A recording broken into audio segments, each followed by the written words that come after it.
Hello বন্ধুরা, তোমরা সবাই কেমন আছো? তোমরা আশা করছি তোমরা সবাই ভালো আছো। দেখো, সবাই তো রেডিমেড পাইপিং লাগায় বা অনেকে এরকম করেও পাইপিং করে। আমি গোল্ডেন কাপড় কেটে নিয়ে এরকম করেই পাইপিং করি। আমি রেডিমেড পাইপিং লাগাই না, আমার ভালো লাগে না রেডিমেড পাইপিং আমি নিজেই তৈরি করি।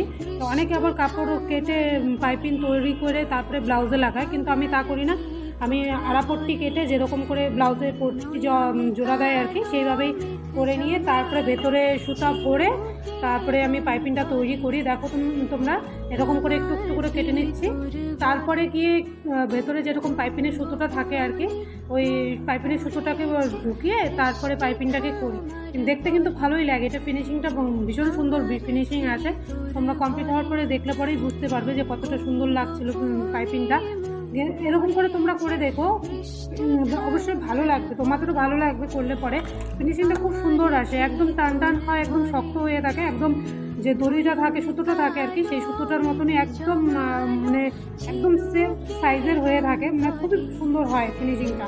তোমরা কমপ্লিট হওয়ার পরে দেখলে পরেই বুঝতে পারবে কতটা সুন্দর লাগছিলো দেখতে। দেখো তোমরা কতটা ভালো লাগছে, এক ফোঁটাও হয় না। অনেকে হাতে হেম করে দেয় জয়েন্টে, আমি হেম করি না, আমি মেশিন দিয়ে করে দিই। আবার অনেকে যদি বলে, যারা বলে যে হেম করে দিতে, হেম পছন্দ করে, তাদেরকে হেমই করে দিই। কিন্তু আমি সময়টা কম লাগার জন্য আমি মেশিনে এই ব্লাউজটাকে মেশিনেই মেরেছি এই আর কি, গলার পট্টিটা। দেখো তোমরা কমপ্লিট হওয়ার কতটা সুন্দর লাগছে। যদি আমার ভিডিওটি ভালো লাগে আমাকে অবশ্যই